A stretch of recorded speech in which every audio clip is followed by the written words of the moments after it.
Hi everyone, I'm Luke Hector and this is The Broken Meeple, a show where I devote my time to ranting and raving about board games, but usually more the ranting part.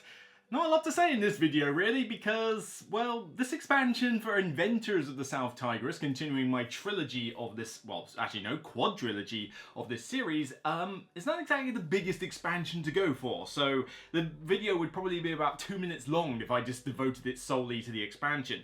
So I'm going to add on a little bit extra here as a bit of a bonus. The Garphill games have basically put together on something called Thingiverse. I'm not a 3D printing fanatic, alright, so I don't know the ins and outs of this stuff.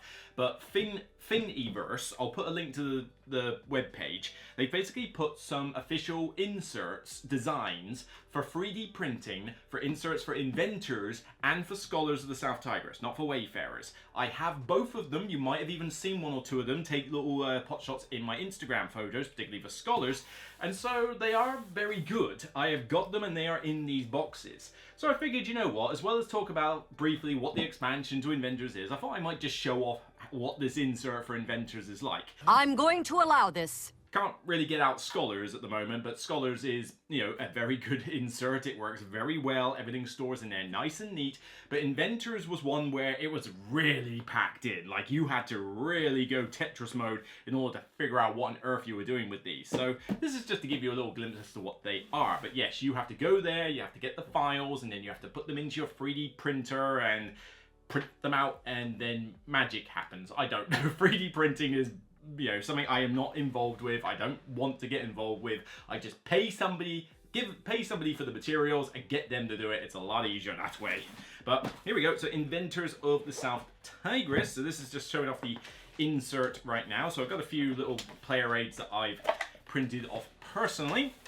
So as you can see, there are a few dice trays at the very top, as well as rule books and board. So we'll take the board out.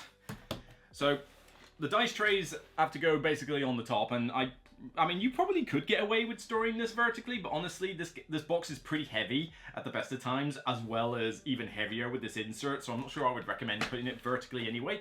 But basically, a lot of the dice come in little trays. So you can easily store the dice in there. There's space for one more die, basically. There's like more space than you need.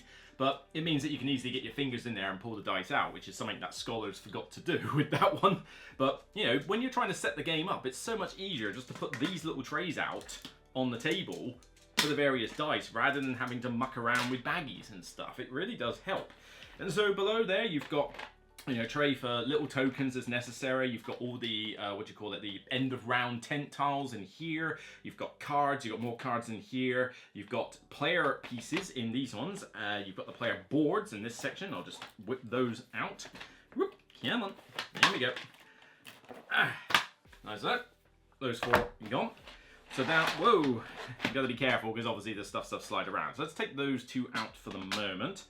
And as you can see below, we have got the different workshop tiles that you can use. You've got the C port, or what do you call it, the C tiles. You've got all the different project tiles, score pad, and below here we've got what the expansion is, which is all the player power things.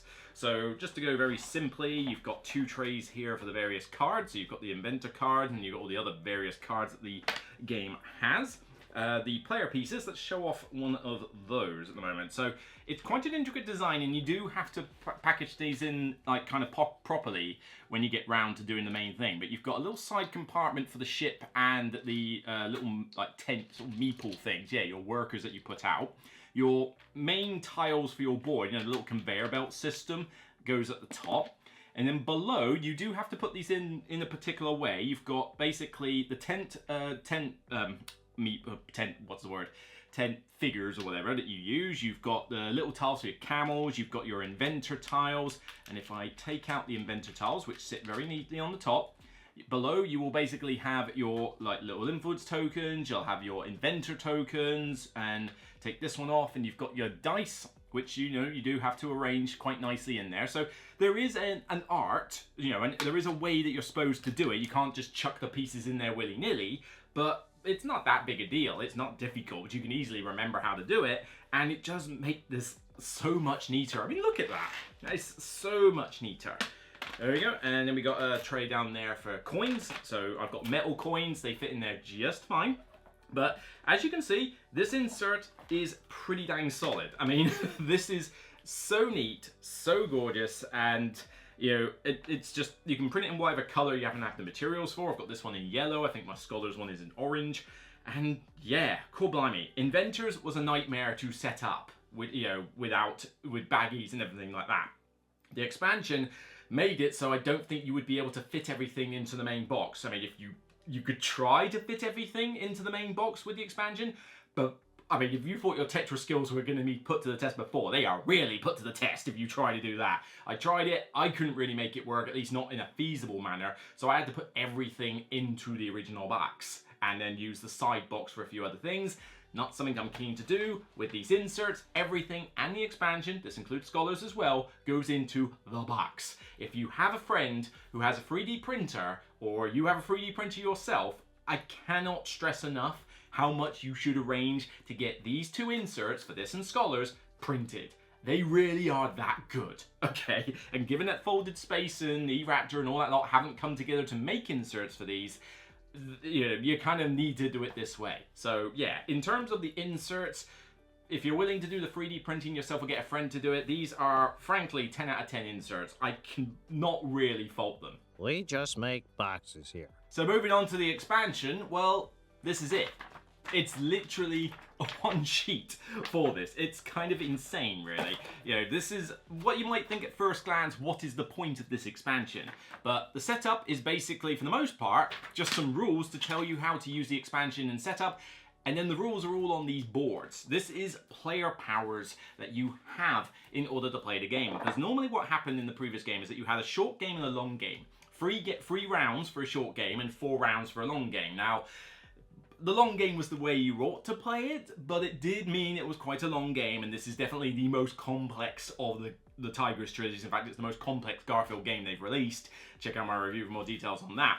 But essentially what they've done is they come up with all of these different player unique setups. So 1, 2, 3, 4, 5, 1, 2, 3, 4, 5. We got like 12 here or something. It's like kind of ridiculous. Is it 12? Pretty sure I just counted correctly. Yeah, 12 different setups. Holy moly. And the idea is that with these, you play the 3-round version of the game, which doesn't mean that it's shorter, but it also doesn't necessarily mean it's longer, because what ends up happening is you each have a unique setup, some player bonuses are unique to you, and all the rules are on the back of the tile, so it's easy enough to sort of tell what it is they need to do. But because it now condenses it down to 3 rounds, you're effectively achieving more in each round, so you don't feel like you've got to go through the round 1 setup. You know, SETI, the expansion to that, they're doing something very similar where they're cutting out the first round in that one to make it a 4-round game. Pretty much the same principle here. And it doesn't make the game any shorter because you get to do more stuff, but it also doesn't necessarily make it any longer because you are still cutting out a round at the end of the day, which, you know, is more time, more admin and bits and bobs. But these boards, you basically just pick a board, follow the instructions, and there you go. That's the expansion. Is that it? But in terms of what these do, well, they've all got various effects, but I can't go through all 12 of them. But here's a variety of ones that I've used in the games I've played so far. We've got one here, Farnaz, who has a musician craftsperson. So they get the benefit of the tower tile they're sitting on, as well as where the other one is. But you can also pay them as almost a bit like a wild craftsperson, you know. So it's, again, good to have an extra craftsperson if you like doing that. You've got, who we got, Yasmin, who basically has this little tile with 2 6-color, like, they're kind of like a wild 2 6-sided dice tile things that she could use. And so they basically count as 2 6-value dice, which can be any chosen color. So it's just like having this really powerful tile. It doesn't get really any other major benefits, but to be fair, that benefit is already pretty dang wild. Okay, what else we got? We've got the Valhid, who basically has an apprentice in their supply, which is a special worker they only can use, but there's also a laboratory tile, which is another worker space that everybody can use. Essentially, the laboratory allows you to place a worker, cost 1 of each influence, and you get to do one of the special actions now, which is really powerful. The thing is, every time another player uses it, this character gets influence and refreshes a craftsperson. So yes, you get this really cool action space, but this guy's getting a benefit while they're doing it. So, you know, temptation here and there. A nice simple one, Darius starts the game by removing an invention from their player board. So you resolve the printed effect, it's gone, it doesn't count for goals or anything, but now anytime he builds, he gains a silver, and anytime he publishes, he raises the level of a craftsperson. So, you know, if he's going to do a lot of building and publishing, this character can get pretty dang powerful as a result. And then one that I quite liked actually when I was playing him, because I find in a lot of games I don't get to do as much testing as I would like. Well, then you play Javid, because Javid starts with an additional device in their hand, one more silver in the supply. They'll get more influence when they when they test the device when they're not the builder or the publisher. But there's also another action space that they have that's reserved entirely for testing. So you've now got more opportunities to test along with this one. This could be like really good if you want to speed along the shipping track, for example, because that usually, the testing is what allows you to move your ship quite fast. So this guy can move it at rocket speed, basically, with the amount of times that you're testing, not to mention it's, good influence as well. So there's, that's just a few of the tiles. There is like quite a few others there, but I don't want to spoil them all for you. But this expansion is really solid. I mean, there's not a lot to it. It's basically 12 player powers, and that's it. But they are very interesting and differentiated player powers. And the fix to have a 3-round game where you get to do more, but don't have the 4th round, like that setup round, is already just really, really good. It makes the game it flow a bit smoother. It makes it, just maybe a tiny bit quicker. I mean, it doesn't affect the time too much, but I would say it's a little bit quicker to use these as opposed to just doing the 4th round, because you haven't got the setup admin in between, and obviously, you don't necessarily have the setup part. And also, using these particular characters focuses players a bit more. It's a bit like what Caverna's Forgotten Folk did.